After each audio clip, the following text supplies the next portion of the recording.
कैसे हैं आप लोग। हमारे YouTube चैनल में एक बार फिर से आप लोगों का स्वागत है। हाँ, मैं बात कर रहा था कि कैसे हैं आप लोग, तो जरा ये भी बताएं, क्योंकि अभी लॉकडाउन का समय चल रहा है। ये भी पूछना जरूर बात है कि एक दूसरे से जरूर पूछे कि आप कैसे हैं। तो इन सब का ख्याल रखते हुए आप सुरक्षित भी रहें, घर में रहें, ठीक है। साथ ही साथ अपनी जरूरत की कामों को करते रहें। आप अपने समय का सदुपयोग भी करें, आप अपने लक्ष्य से भटके ना। तो इन्हीं सब जरूरतों को पूरा करने हैं तो मैं आपकी सहायता में, ठीक है, फिर से हाजिर हो गया। फिर से मैं आपको आज कुछ न कुछ सिखलाने जा रहा हूं।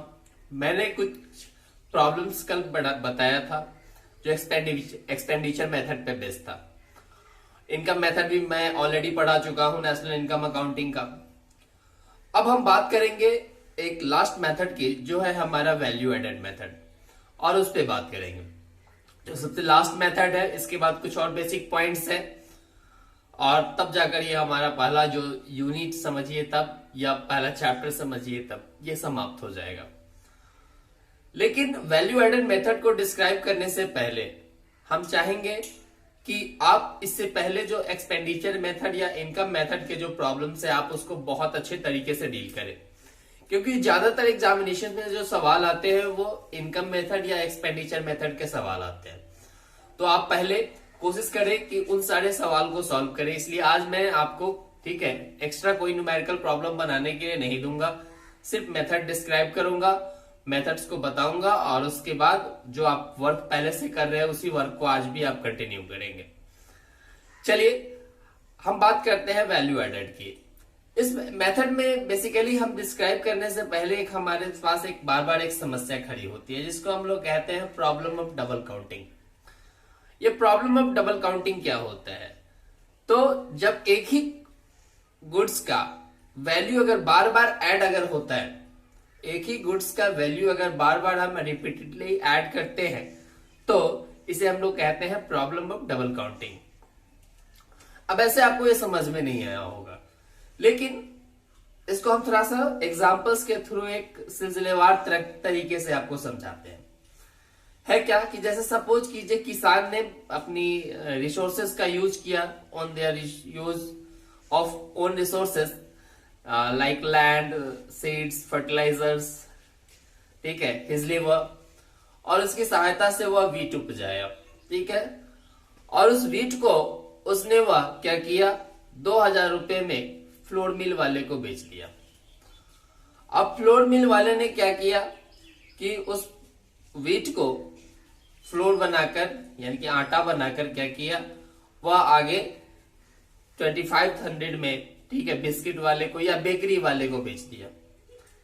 अब बेकरी वाले ने क्या किया कि यहां पर उसने उस आटे से बिस्किट बनाया और सारे रिसोर्सेस का यूज करके, और उस बिस्किट को 4000 में बेच दिया। अब रही बात कि अगर हम एवरी स्टेज की बात करें, या कह सकते हैं अगर मान लिया जाए कि अलग अलग हम वैल्यू एडिशन की बात करें, तो देखिए अगर आप चाहेंगे तो कहेंगे कि सर देखिए गेहूं 2000 का बिका, आटा 2500 का बिका, जो बिस्किट है वो 4000 रुपए का बिका। तो ओवरऑल ये ऐसे अगर ऐड करेंगे तो ये हो जाएगा 2000 प्लस 2500 प्लस 4000, यानी कि 4 2 6000 और 2500 8500 रुपए हो जाएंगे, यानी कि 8500। लेकिन क्या एक्चुअल में 8500 का वैल्यू एडिशन हुआ? इकोनॉमी में इतना प्रोडक्शन हुआ है? नहीं हुआ है।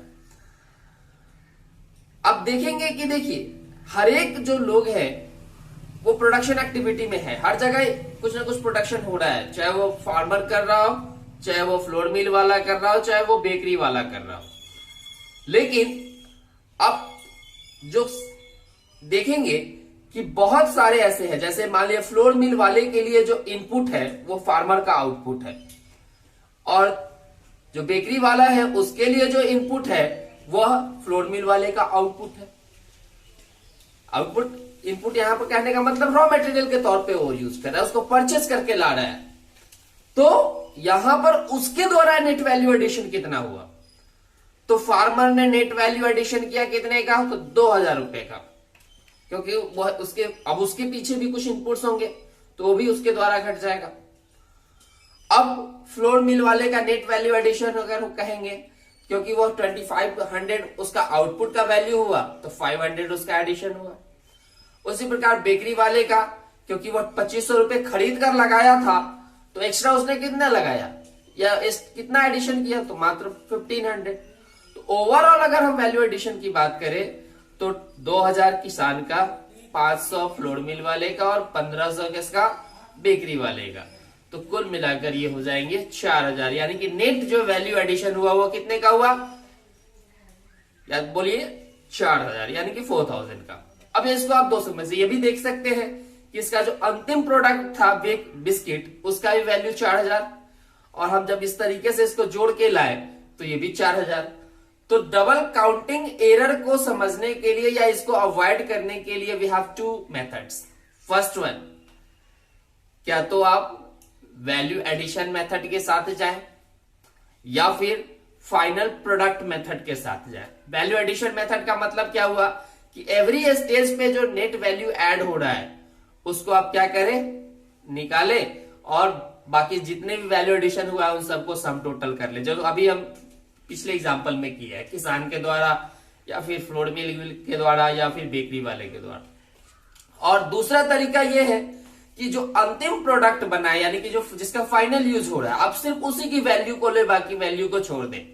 जैसे अगर हम इस केस में बात करें तो जो बिस्किट बना है, हम सिर्फ बिस्किट की वैल्यू को लेंगे, बाकी व्हीट फ्लोर की वैल्यू को नेग्लेक्ट कर देंगे या छोड़ देंगे।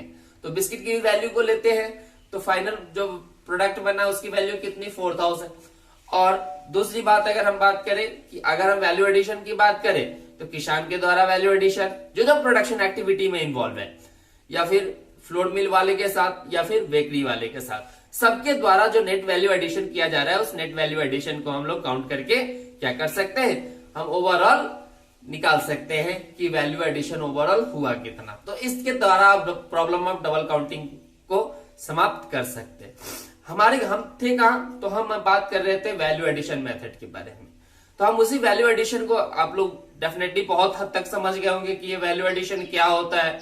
तो जो प्रोडक्शन के दौरान उसकी जो वैल्यू इनहांस होती है, उसकी वैल्यू जो इनहांस होती है वही वैल्यू एडिशन है। तो इसी वैल्यू एडिशन के द्वारा हम नेशनल इनकम का कैलकुलेशन कैसे करते हैं इसकी बात करेंगे। चलिए शुरू करते हैं हमारा, ठीक है, जो टॉपिक है वैल्यू एडिशन। क्योंकि इसमें कुछ फॉर्मूलाज है तो ऐसे आपको अर्ली आप नहीं समझ पाएंगे, इसलिए आपको राइट डाउन करके ही समझाना पड़ेगा। चलिए लेट अस स्टार्ट। तो फर्स्ट ऑफ ऑल ये जानते हैं व्हाट इज वैल्यू एडिशन। हम इसके बहुत सारे पॉइंट्स को डिस्क्राइब भी कर दिए हैं, ठीक है, हमने यहाँ पर कुछ पॉइंट्स नोट डाउन किया है, तो जरा इसको देखते हैं। कहता है क्या है कि it measures national income in terms of the value addition by each producing enterprise in the economy, ठीक है, ड्यूरिंग एन अकाउंटिंग ईयर। यानी कि जितने भी प्रोड्यूसिंग एंटरप्राइज है उनके द्वारा जो वैल्यू एडिशन किया जाता है उन्हीं के वैल्यू एडिशन को सम टोटल करके क्या करते हैं, हम लोग नेशनल इनकम का कैलकुलेशन करते हैं। यहां आप ध्यान से देखेंगे, estimation of the contribution by all producing enterprises to production in the domestic territory of a country during the year is equal to, यानी कि जो हम एस्टिमेट करके निकालेंगे जितने भी वैल्यू एडिशन हुए हैं उन सभी वैल्यू एडिशन के सम टोटल को हम लोग क्या कहते हैं, जीडीपी, ठीक है, एमपी कहते हैं। क्या कहते हैं, जीडीपी एमपी। पहला चीज समझे कैसे निकालते हैं। तो जितने भी प्रोड्यूसिंग एंटरप्राइजेस है उनके द्वारा जो वैल्यू एडिशन किया जाता है उसको हम लोग मेजर करते हैं, और उस वैल्यू एडिशन को सम टोटल करके हम लोग क्या करते हैं, जो एस्टिमेट करते हैं, एस्टिमेटेड वैल्यू को हम लोग जीडीपी एमपी कहते हैं। ठीक है, डेफिनेटली समझ में आया होगा। चलिए आगे बढ़ते हैं। अब हम इसको स्टेप्स में बांट दिए कि स्टेप बाय स्टेप हम कैसे समझेंगे। तो सबसे पहले हम क्या करेंगे कि पहला स्टेप कहता है कि आप पहले जितने भी प्रोड्यूसिंग एंटरप्राइजेस है या यूनिट्स है उसको आइडेंटिफाई कीजिए, किस सेक्टर के हैं वो, इधर प्राइमरी सेक्टर के हैं, सेकेंडरी के हैं, टर्शियरी के। जैसे अभी हम एक एग्जांपल के बारे में बात कर रहे थे, किसान। जो किसान है वो प्राइमरी सेक्टर का है क्योंकि वो नेचुरल रिसोर्सेज को एक्सप्लॉइट करता है। जो फ्लोर मिल वाला है वो सेकेंडरी सेक्टर का है, ठीक है, क्योंकि वो प्राइमरी रिसोर्स का यूज करके, ठीक है, या जो प्राइमरी रिसोर्स के बाद जो आउटपुट होता है प्राइमरी सेक्टर के उस पर वर्क करता है ट्रांसफॉर्म करने का। जो हमारा तीसरा है बेकरी, वो भी हमारा सेकेंडरी सेक्टर का ही एग्जांपल है, ठीक है। टर्शरी की बात कर ले, जैसे बैंकिंग वगैरह की सर्विसेज है, टेलीकम्युनिकेशन या और सारी जो सर्विसेज है, बैंकिंग है, ट्रांसपोर्टेशन है, टेलीकम्युनिकेशन है, ठीक है, दिस ऑल आर, ठीक है, रिलेटेड विथ टर्शियरी सेक्टर। तो आप फर्स्ट स्टेप में क्या करेंगे, आइडेंटिफाई करेंगे प्रोडक्शन यूनिट्स की कौन कौन लोग प्रोडक्शन में इन्वॉल्व है। अब हम बात करेंगे कि वैल्यू एडिशन कैसे पता करें, ठीक है, या जो हम कहते हैं कि सारे वैल्यू एडिशन को ऐड करके हम जीडीपी एमपी निकालेंगे, इसे हम लोग जीवीए भी कहते हैं, ग्रॉस वैल्यू एडिशन, ठीक है। और ये सभी वैल्यूज निकलेंगे किस पे, क्योंकि मार्केट रिस्क, क्योंकि किसी भी प्रोडक्ट की जो वैल्यू का पता होता है वो मार्केट प्राइस पे ही पता चलता है। तो जीवीए या जीडीपी निकालने के लिए आपको सबसे पहले पता होगा, ठीक है, कि उसके द्वारा वैल्यू एडिशन हुआ कितना। तो उसको निकालने के लिए आपको पता होना चाहिए कि उसका टोटल जो वो प्रोड्यूस किया उसकी वैल्यू कितनी है, यानी कि जिसे हम लोग कहते हैं ग्रॉस वैल्यू ऑफ आउटपुट, जीवीओ, ठीक है। बहुत सारे किताबों में आपको जीवीओ एट एमपी मिलेगा, किसी बहुत सारे किताब में सिर्फ वैल्यू ऑफ आउटपुट दिया गया होगा, ठीक है। तो आप घबराए नहीं, सबका मतलब वही होता है कि ग्रॉस वैल्यू ऑफ आउटपुट का मतलब उसने जो सामान बनाया, ठीक है, उसकी टोटल वैल्यू कितनी हुई। अब वो सामान दो तरीके से हो सकता है, क्या तो वो पूरा बिका होगा, इंटायर जो जितना एक साल में जितना सामान बनाया वो बिक गया, तो वो सिर्फ सेल होगा। सपोज कीजिए कि कुछ सामान बच गया, ठीक है, तो बच गया तो वो चेंज इन स्टॉक का लाएगा, ठीक है। हो सकता है कुछ सामान वो खुद के लिए प्रोड्यूस किया होगा, अगर ऐसा है तो टोटल जो उसकी वैल्यू ऑफ आउटपुट होगी वो होगी sale plus change in stock plus goods produce for self consumption. ध्यान रखेंगे, ग्रॉस वैल्यू ऑफ आउटपुट क्या होगा, जो उसका टोटल सेल होगा during an year, change in stock अगर कुछ आउटपुट अनसोल्ड रहा, या फिर सेल्फ कंजप्शन के लिए कुछ प्रोडक्शन किया हो, तो इन सभी को सम टोटल करेंगे तो ये वैल्यू ऑफ आउटपुट देगा। जैसे अभी किसान के केस में अगर उसकी वैल्यू ऑफ आउटपुट की बात करें तो वो था क्या 2000, फ्लोर मिल वाले के केस की बात करें तो 2500, या फिर अगर हम बात करें बेकरी वाले की तो उसकी वैल्यू ऑफ आउटपुट कितनी थी 4000, ठीक है। अब ये सेल सॉरी, इस सेल को आप दो रूपों में देख सकते हैं, क्या तो ये डोमेस्टिक सेल होगा, ठीक है, एज एंड यह एक्सपोर्ट होगा, यानी कि अब्रॉड सेल। तो अगर आपको सेल सीधे दिया हुआ है तो भी कोई बात नहीं, अगर सीधे नहीं है डोमेस्टिक प्लस एक्सपोर्ट के रूप में देखेंगे। चलिए, अब आपको क्या करना है कि उस वैल्यू ऑफ आउटपुट में से उसके परचेसेस को घटाना है,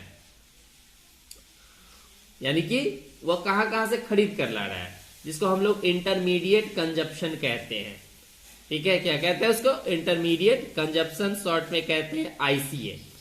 यानी कि उस वैल्यू ऑफ आउटपुट में से जब उसके परचेस को सब्ट्रैक्ट कर लेंगे तो हमारे पास वैल्यू आ जाएगा किस चीज का, इधर जीवीए या फिर जीडीपी, ग्रॉस वैल्यू एडेड या gross domestic product at market price. कैसे निकालेंगे, तो जो भी मार्केट आप उसका आउटपुट वैल्यू हुआ और उसमें घटाएंगे आईसी, ठीक है। अब आईसी का मतलब परचेज चाहे वो विद इन द कंट्री हो चाहे वो बाहर से इंपोर्ट किया हो। जैसे अभी के एग्जांपल में अगर हम बात करें तो उसमें अगर हम ध्यान से समझेंगे कि किसान ने, ठीक है, 2000 का गेहूं उपजाया और बेच दिया किसको, फ्लोर मिल वाले को। तो फ्लोर मिल का जो वैल्यू एडिशन अगर हमको जीवीए निकालना होगा तो उसने बेचा कितने में, तो 2500 रुपए में, ठीक है। कितने में बेचा, 2500 रुपए में। और गेहूं कितने में खरीदा था, तो 2000 में।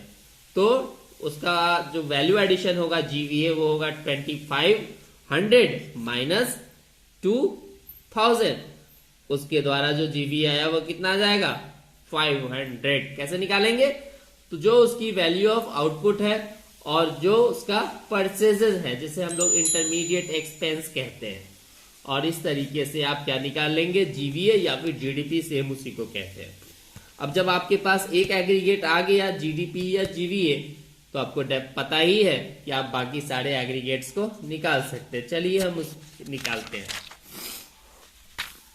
तो क्या करें, आप निकाल सकते हैं, जैसे हमको नेशनल इनकम निकालना है तो NNPFC with the help of GDP MP, तो अब कन्वर्जन पता ही है कि ग्रॉस से नेट में जाने के लिए क्या करते हैं, डेप्रिसिएशन घटाते हैं। डोमेस्टिक टू नेशनल जाने के लिए हम क्या करते हैं, तो NFI ऐड करते हैं। और MP टू FC जाने के लिए NIT सब्ट्रैक्ट करते हैं। तो इस तरीके से आप NNPFC या कोई भी एग्रीगेट आप रिलेटेड विद नेशनल इनकम निकाल सकते हैं। तो ये बहुत एडवांस नहीं है, कुछ प्रॉब्लम्स इसमें थोड़े उलझे हुए दिए रहते हैं, तो आप इसको प्रॉब्लम्स को देखेंगे आसानी से समझ में आ जाएगा। हम आगे बढ़ते हैं। आगे कुछ प्रिकॉशंस है, उस प्रिकॉशंस को भी चेकआउट कर लेते हैं। बाकी सिमिलर टू इनकम मेथड और एक्सपेंडिचर मेथड ही है, ठीक है। तो कहता क्या है कि value of the sale and purchase of second hand goods. Already हमको इससे पहले भी पता था कि सेकेंड हैंड किसी भी तरह का, चाहे वो एक्सपेंडिचर मेथड से हो चाहे इनकम मेथड से। इनकम मेथड में बात करें तो अर्निंग, एक्सपेंडिचर मेथड से एक्सपेंस, और यहाँ उसकी वैल्यू। सेकेंड हैंड गुड्स की वैल्यू को हम लोग ऐड नहीं करते हैं, लेकिन हाँ कमीशन ऐड किया जाता है, ध्यान रखेंगे। कमीशन क्योंकि रिवार्ड होता है सर्विस पे, ठीक है। उसके बाद अगर खुद के लिए गुड प्रोड्यूस कर रहे हैं तो उसकी भी वैल्यू ऐड होगी। क्यों होगी, समझिए कि वह गुड सेम होता है, ठीक है। उसका कुछ ना कुछ मार्केट वैल्यू होगा, बाजार में जाएगा तो बिकेगा, ठीक है। तो उस केस में उसकी वैल्यू को ऐड हम लोग करते हैं। उसके बाद कहता है imputed value of production for self consumption. अगर आप खुद के लिए किसी प्रकार की, ठीक है, कंजप्शन कर रहे हैं, ठीक है, तो आपको उसके लिए उसका वैल्यू ऐड करना पड़ेगा, यानी कि उसकी वैल्यू ऐड होगी। क्यों, क्योंकि अगर वही चीज अगर आप बाजार से खरीदते तो आपको पैसा देना पड़ता है। उसके बाद कहता है वैल्यू ऑफ इंटरमीडिएट गुड्स। किसी भी प्रकार के इंटरमीडिएट एक्सपेंस यानी कि जो हमारा परचेजेस है वह ऐड नहीं होगा। क्यों, क्योंकि इंटरमीडिएट गुड्स की जो वैल्यू होती है वो फाइनल गुड्स में ऑलरेडी रिफ्लेक्ट कर जाती है, ठीक है। तो ये समझेंगे।